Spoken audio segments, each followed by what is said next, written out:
इस्तबर्रा अल्लज़ीना इत्तबअू मिनल्लज़ीना इत्तबअू वरअउल अज़ाब वतक़त्तअत बिहिमुल अस्बाब।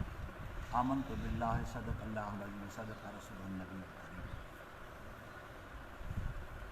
जॾहिं बेज़ार थींदा उहे शख़्स जेके ताबेदारी कया विया उन शख़्सनि खां जिन ताबेदारी कयाऊं, जेके गुरू आहिनि, अॻवान आहिनि, बुरनि कमनि जे अंदरि रहनुमाई कनि था, उनजी क़यादत कनि था, क़यामत जो ॾींहुं थींदो उहे पंहिंजे ताबीन खां बेज़ार थी ऐं बेज़ार थी करे उन्हनि खे हीअं चवंदा तव्हां पंहिंजे अख़्तियार जा पाण मालिक हो, तव्हांखे अकुलु हुयो, असांजे पुठियां तव्हां छो लॻो।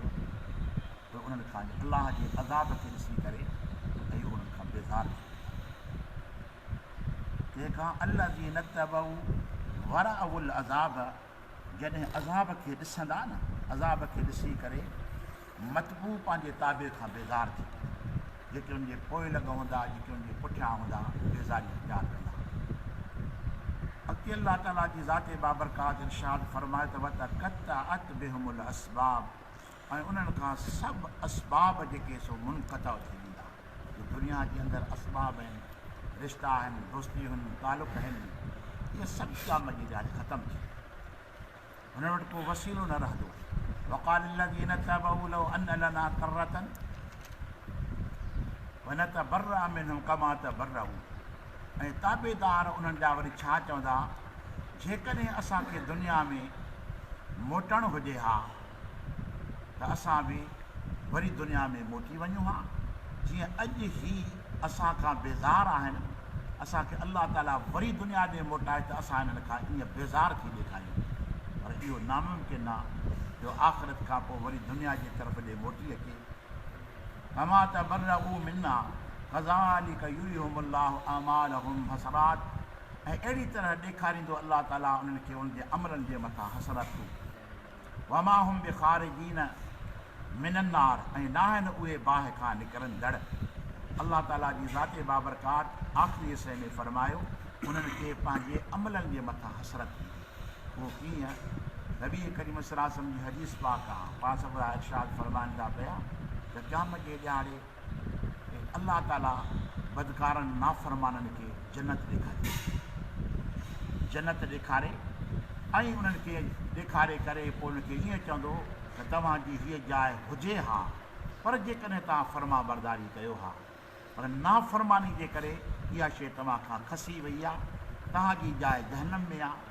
हुननि खे पंहिंजे अमलनि जे मथां हसरत थी, अमलनि जे मथां हसरत जी ॿी हदीस पाक नबी सल्लल्लाहु अलैहि वसल्लम जी हीअ आहे जो क़यामत जे ॾियारे हिकिड़ो माण्हू नेकियुनि जा अंबार खणी ईंदो, अंबार खणी ईंदो, पर कंहिंजो हक़ खाधाई, कंहिंखे ईज़ा ॾिनऊं, कंहिंखे तकलीफ़ ॾिनाई, पोइ अल्लाह ताला उनजे अमलनि खे उते तक़सीम फरमाए, हुनजो हक़ खाधो, हिनजूं निमाज़ूं हिनखे ॾियोसि, हिनजा रोज़ा हिनखे ॾियो, हिनजा हज हिनखे ॾियो, हिनखे ख़ैरातूं हिनजूं हिनखे ॾियो।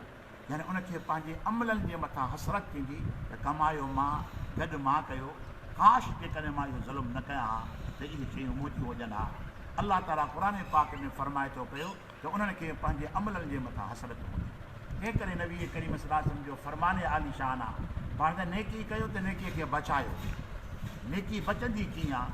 अमल करण खां पोइ माण्हू बुराई खां पासो करे, नाफ़रमानी खां पासो करे, उहो जेतिरो नाफ़रमानी खां परे हटंदे पासे कंदो एतिरो अल्लाह ताला जी ज़ाते बाबरकात जी बारगाह जे अंदरि उनजो अमल महफ़ूज़ कंदो।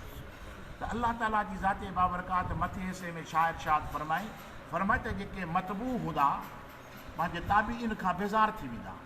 मालूम थिए थो त दोस्त बि को चूंडे कजे, को सोचे सम्झी कजे, छो जो हज़रत अली मुर्तज़ा शेर ख़ुदा रज़ी अल्लाह जो कौल मुबारक आहे, पाण वटि जेकॾहिं कंहिंसां दोस्ती यारी रखी न, रहंदे त कोन दोस्ती ज़रूरी आहे, जेकॾहिं रखी न त इहो सोचींदो कर त हिन शख़्स जी दोस्ती मां मूंखे आख़िरत में कहिड़ो फ़ाइदो थींदो। ऐं असांजी दोस्तियूं दुनिया ताईं महदूद आहिनि, पर दुनिया ताईं बि नथियूं वञनि, दुनिया जे हिकिड़े हिसे ताईं, दुनिया जे हिकिड़े टुकड़े ताईं वफ़ादारी त न रही आहे न, को बि दोस्ती खे निभाए नथो। पर अल्लाह ताला क़ुर पाक जे अंदरि हिकिड़ी दोस्तीअ जी गारंटी ॾिए थो, उहा कहिड़ी दोस्ती आहे त अल अखिल्लाउ यौमइज़िन अदुम बअदुम लिबाद इल्लल मुत्तक़ून।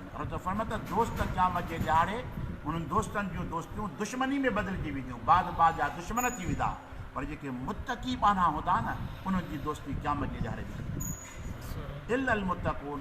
माण्हू चओ त नेकनि सां दोस्ती कजे, भलारनि सां दोस्ती कजे, इन्हनि जी दोस्ती आख़िरत में फ़ाइदो ॾींदी, दुनिया में बि फ़ाइदो ॾींदी। दुनिया जे अंदरि इहो फ़ाइदो ॾींदी जॾहिं उहो नेकी जो कमु कंदो तोखे पाण सां गॾु वठी हलंदो, भलाई जी तरफ़ ॾे तोखे दावत ॾींदी। ऐं आख़िरत जे अंदरि कहिड़ो हू अलाह जे रहमत जी छांव में बीहंदो त तोखे बि हथ खां वठी उन ख़ुदा जी रहमत जी छांव में थो ॿुधाए। अलाह ताला हिन आयत मुबारक जे अंदरि फरमाए थो पियो त ख़बरदार जेकॾहिं कंहिंखे अॻवान क़ाइद बणाए थो पियो उनजे अफ़ालनि खे ॾिस, उनजो अक़ीदो छा आहे, उनजो अमल कहिड़ो आहे, उनजो किरदारु कहिड़ो आहे। जेकॾहिं ईअं न थिए जो इन जी ताबेदारी जे करे इहो पाण बि क़यामत जी ॾींहुं टंगियल हुजे, तोखे बि टंगे छॾे, जेकर अलाह ताला जी ज़ाते बाबरकात त पोइ कयल कमनि जे मथां तव्हां वटि हसरत खां सवाइ ॿी का शइ रहंदी कोन। तंहिं करे दोस्ती, यारी, भाइटी, माइटी सभ जे इंतिखाब जे लिहाज़ सां इंतिखाब कयो, ईअं इंतिखाब कयो त को नेक माण्हू हुजे, मुतक़ी हुजे, जंहिंजी दोस्ती हिते बि कमु अचे त हुते बि कमु अचे। अलाह ताला असांखे अमल करण जी तौफ़ीक़ अता फरमाए। अमा तौफ़ीक़ इल्ला बिल्लाह।